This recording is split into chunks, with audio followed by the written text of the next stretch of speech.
What's up guys, Jeff Cavalier, ATHLEAN-X.com. Can I introduce you to Mr. Skinny Fat?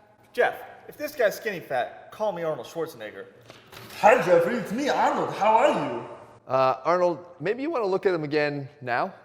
He's looking soft and frail. I know what you're talking about. Well, I'll leave you to it. Hasta la vista, baby. Can you get out of here, please? Let's talk about skinny fat today, because if you look like this, you're probably on this video for a reason, and good reason, because I'm going to help you to solve this physique problem today. And it's actually a simple two-step solution here, but you have to make sure you're doing those two steps properly, because you've probably heard them before, you just haven't done it the way I'm going to show you how to do. So again, what is skinny fat? Well, take a look. It's really defined by a few different characteristics. Skinny or undeveloped arms, really a lack of muscle, soft middle. Over here, a lack of chest development, just completely flat. And even skinny legs if you look down below. The problem is skinny fat is rather deceptive because when you put a shirt on, it's not so apparent anymore. And you can hide behind the shirt. And if you've ever dealt with this problem, you've likely spent a lifetime hiding behind the shirt. But what happens when it ultimately has to come off for that beach vacation of yours? Or maybe you're in the locker room and your buddies are teasing you. Or maybe in that moment of intimacy, you have to take the shirt off and you're not so comfortable with how you look. The problem is you don't want to live this way if you have a way to fix it. And I'm going to help you do that because it's not age related. It doesn't have to be limited to guys in their early 20s who look like that. You can look like this in your 40s or 50s and you still have the same characteristics. A lack of a chest, a lack of arms, that pudgy midsection. It only gets worse because body fat deposition gets harder and harder to get rid of as you get older. It's also not just related to the amount of weight that your body carries, because you can be skinny fat, ironically, at any body weight. And also, ironically, you can look vastly different at around the same body weight if you take care of one thing, and that is the amount of muscle that you carry on your body. Because even if you go back to someone at a higher body fat, if they're carrying more muscle, you see that they look much, much better than somebody who has less muscle. So how do you fix this, guys? As I said, it comes down to one thing, and that is how much muscle can you pack on your body. This will be the first step to solving your skinny fat issues forever. And that means you're going to have to work out. I know you're probably saying, Jeff, thanks, that was really helpful. You're just giving me a bunch of workouts to go do. No. I'm not giving you a bunch of workouts to do. I am giving you one workout to do. Actually, two, but one type of workout. Do you follow bro splits or push-pull legs? Typical Arnold split, upper, lower, anterior, posterior? No, what I want you to do that I found to have the most success with this particular body type is a total body workout, which looks like this. A 3-day-a-week workout plan. And the nice thing about total body is you get to work out with a day off in between. So even somebody that has a hard time with commitment right now, looking to find 3 days out of a 7-day week that you can actually get in the gym is a lot easier to start to develop the consistency that will lead to your salvation in terms of your skinny fat body. Now, what's the workouts look like?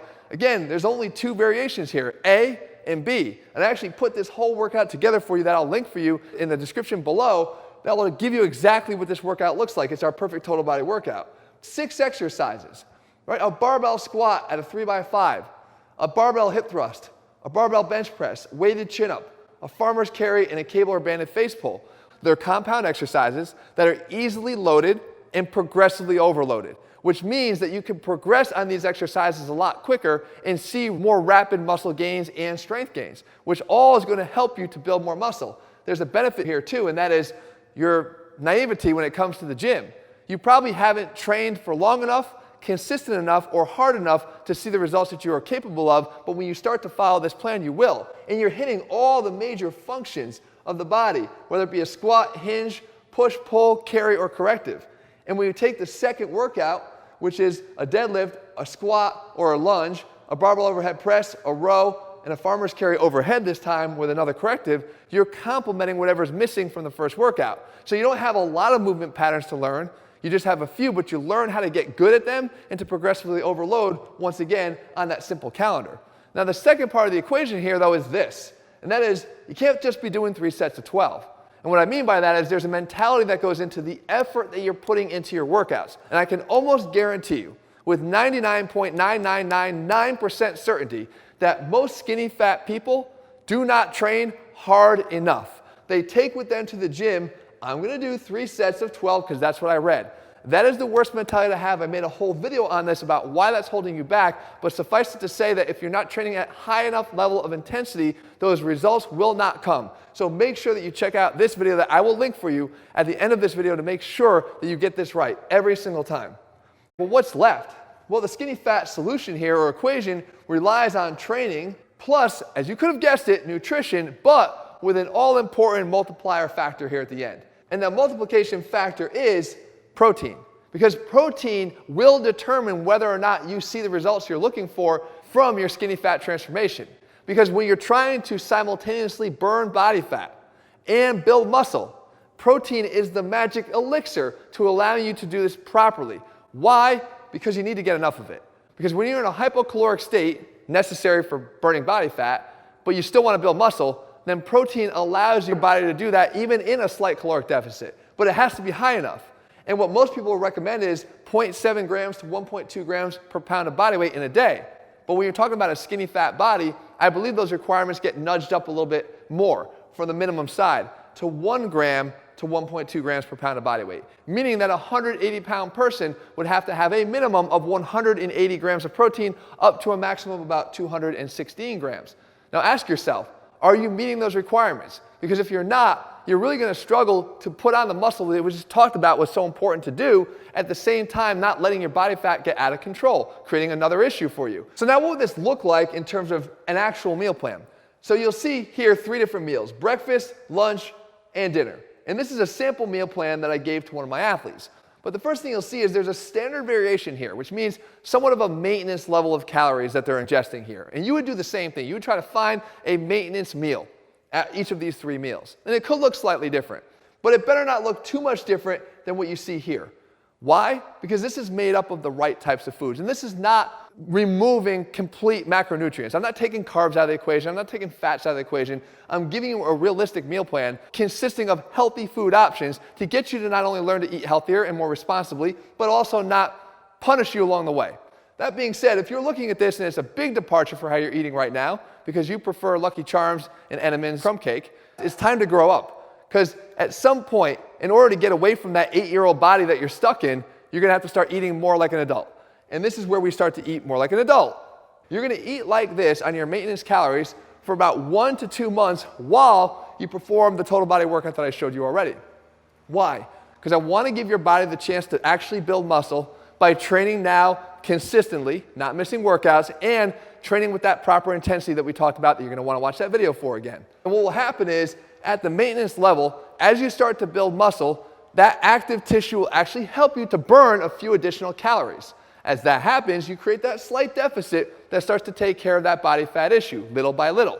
If you do this and you don't see the results that you are looking for, like you're still carrying too much body fat even as you're building muscle, then you make small swaps. We call these shred swaps. And all you do is take the same meals, maybe you take some of the nuts out of the oatmeal, or you go from 2% milk down to skim milk, or you go from a whole egg omelet down to an egg white omelet, but you make small changes. Because if you've been able to be consistent with this and you actually enjoy this meal, then you don't need to make wholesale changes. And these small caloric changes are oftentimes enough when piled on top of each other day after day to make the change that you're looking for and not doing it too aggressively. Again, if you don't want to do it in breakfast, you could always swap over here instead. You could take your standard lunch meal and then change it to where you're not having mango salsa, but just plain lemon, or having a baked potato, but maybe asparagus. Small changes to the current meals you already have are going to ultimately lead to where you want to be from getting rid of that body fat, but only if you still prioritize that protein intake. As you get into this slight deficit, that protein intake stays high. If you have a hard time meeting your protein requirements, guys, I wholly recommend a protein powder. Our Pro 30G has more protein per serving, 30 grams, than almost every single protein powder on the market. You can find it over at ATHLEAN-X.com. That's literally what I use to meet my protein requirements per day. But as long as you're getting in enough, you're going to be able to make this change. Again, you pick the meal you want to do it at. Oftentimes, I never see someone have to go more than 2 meals in a day that they're making the shred swaps to. They've already seen the changes that they're looking for. They stick to that, and they maintain that while they continue to build muscle. And if you ever want to come back up again, you could always work your way back towards the standard version of the meal plan to see what you want to see in the mirror. But the bottom line here, guys, is that when you're trying to change your skinny fat body, it's a two-part equation always, but you have to make sure you get it right. Get those total body workouts working for you. Again, you can find those exact workouts in the descriptions below, and also make sure you get new nutrition in place. I have this complete meal plan for you at our ATHLEAN-X meal plans over at ATHLEAN-X.com. If you like the video, make sure you click subscribe and turn on notifications so you never miss a video when we put one out. All right, guys, see you soon.